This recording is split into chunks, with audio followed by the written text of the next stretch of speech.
ये बुराई जो है ना, ये मोदी की लेकर आए हैं, बीजेपी की बुराई लेकर आए हैं, और किसी पार्टी की बुराई नहीं लेकर आए हैं ये। हाँ, और अब ये कह रहे हैं कि 5 काम गिनाओ।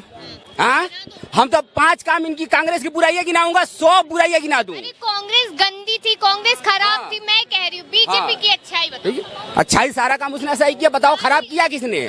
अगर खराब किया हो तो ये दोबारा क्यों आता, फिर तिबारा क्यों आ रहा है ये?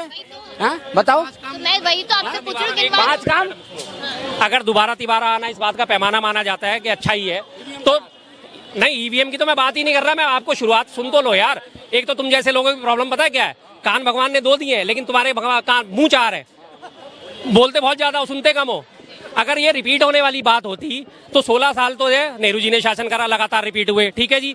उसके बाद 17 साल इंदिरा गांधी ने शासन करा, लगातार रिपीट हुई। इंदिरा गांधी की हत्या के बाद 400+ सीटों के साथ कांग्रेस वापसी आई। अगर तुम रिपीट होने को एक दूसरी बार रिपीट हो गए, तुम अपने आप को बहुत बड़ा तुर्रमखा समझने लगे कि दूसरी बार क्यों रिपीट हो गए। दूसरी बार पुलवामा की वजह से रिपीट हो गए, जो फर्जी राष्ट्रवाद का सहारा लेके तुमने वोट लिए थे, उस वजह से रिपीट हो गए।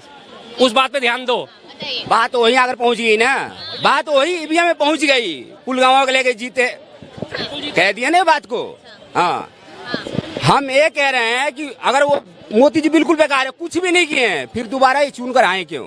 पहली बात। और ये कह भाई साहब करे विकास कुछ ना, वही तो कह रहे हैं कि कह रहे हैं विकास कुछ नहीं हुआ। ये केजरीवाल का विकास इतना दिखा कर, और दिल्ली में कहीं विकास दिखा दो इसका।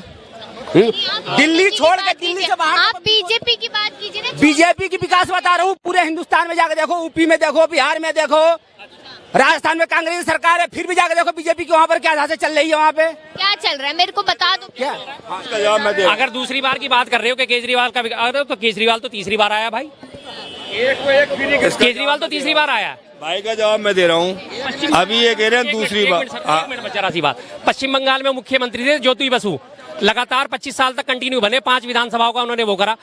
नीतीश कुमार 7वीं बार मुख्यमंत्री बन गया, क्यों भैया? इसका मतलब रिपीट होने का अगर वो तुम पैमाना लेके चलोगे तो फिर तो मोदी जी तो कहीं नहीं ठहरते किसी के आगे। अब तक के सबसे ज्यादा मुख्यमंत्री 7वीं बार 8वीं बार शपथ ली नीतीश कुमार ने।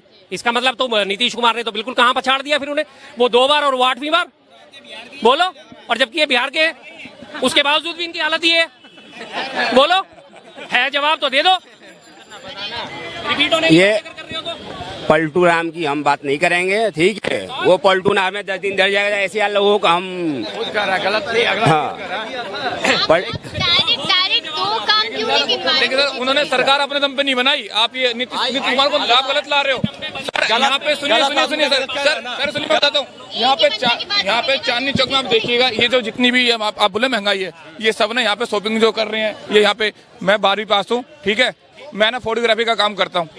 मैं तो मुझे लगता है महंगाई है सर, आप मेहनत करो ना, कोई महंगाई नहीं। अगर आप सोचोगे मेहनत, मोदी सरकार ने नहीं दिया कुछ, कोई भी नहीं दे रहा खाने के लिए, लेकिन मैं आज से सुनो, मेरी बात सुनो, दे रही है ना, वो उन्हीं के लिए दे रही है जो सुनिए, वो उन्हें दे रही है कि पटरी पे रहते हैं, रहने के लिए घर नहीं है, लेकिन बच्चे करेंगे 6 और रोजगार मांगेंगे मोदी से, बच्चे करेंगे 6। यानी कि तुम्हारे कहने का मतलब ये है कि 140 करोड़ जनता में से 80 करोड़ जनता पटरी पे रह रही है। 80 करोड़ जनता पटरी पे रह रही है, और तुम उस 80 करोड़ में से, सुन लो, अरे सुन तो लो, आप बोल क्यों रहे हो?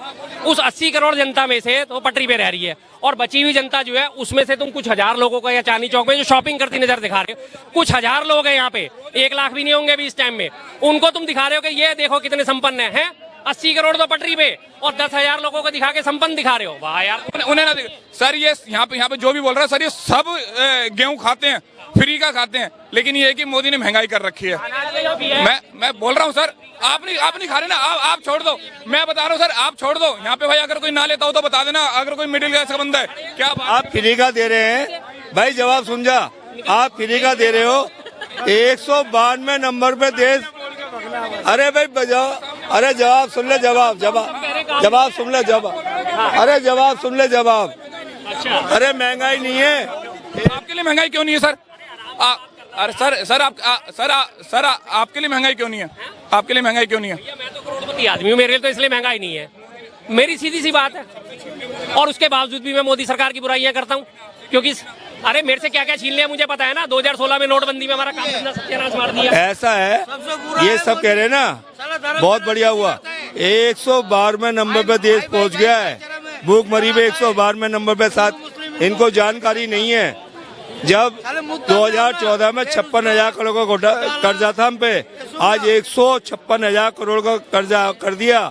ये 9 साल में करा है मोदी ने हमारे ऊपर, ये काम करा है। भुखमरी तो पता होगी कहाँ पहुंची? भाई ये कह रहा है 80 करोड़ आदमी आधा फ्री राशन भी बांटा है। भुखमरी पे बात- फिर भी भुखमरी है तो भाई मैं उस इनते पूछो फिर कैसे भुखमरी है, फिर तो इनते पूछो भुखमरी क्या है।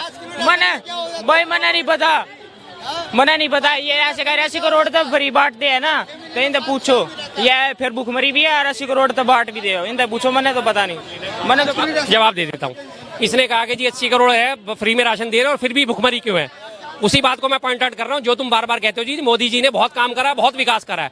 उस विकास की पोल खोलता है 80 करोड़ का मॉडल है कि जिन्हें 80 करोड़ लोगों को फ्री का राशन देना पड़ रहा है। और भुखमरी के सूचकांक में 107 से 111वें नंबर पे आ गया। नेपाल, भूटान, पाकिस्तान, बांग्लादेश ये हमसे ऊपर पहुंच गए, हम उनसे नीचे गिर चुके हैं। हम उनसे नीचे गिर चुके हैं। किस वजह से? वो छोटे छोटे गरीब देश। अफगानी मुद्रा पता है आज की डेट में अगर भारत से 1 रुपया लेके जाओगे तो वहां पे 93 पैसे मिलेंगे तुम्हारे को अफगान के, और जब 1 रुपया 4 पैसे लेके जाओगे तो तुम्हारे को अफगान का 1 रुपया मिलेगा, जिसमें 2 साल पहले मात्र तालिबानी सरकार आई थी। आज उस अफगान का जो करेंसी है वो भारत को बीट करके ऊपर निकल गई और भारत की क्या इज्जत रह गई है? 83 रुपए का $1 मिलता है। मेरा एक सवाल है सेंट्रल गवर्नमेंट से।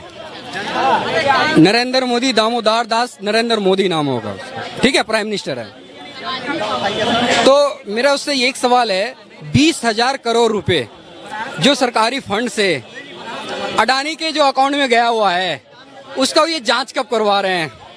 अडानी के ऊपर जेपीसी कब लगा रहे हैं? सवाल सब कर रहे हैं।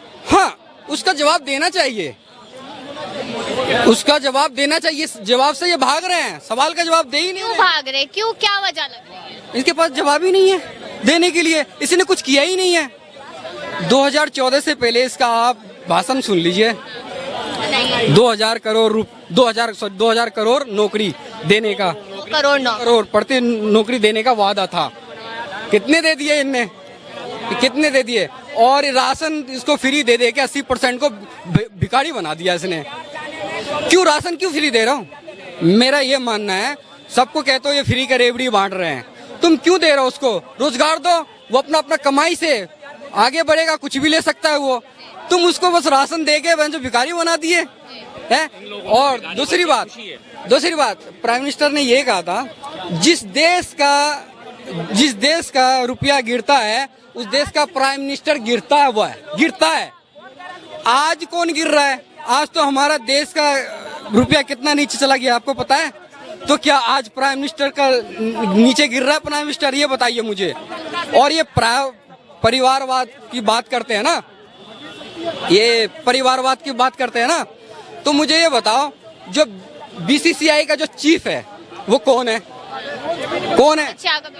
अमित शाह यादव का बेटा शाह, अमित शाह बेटा जय शाह, ठीक है।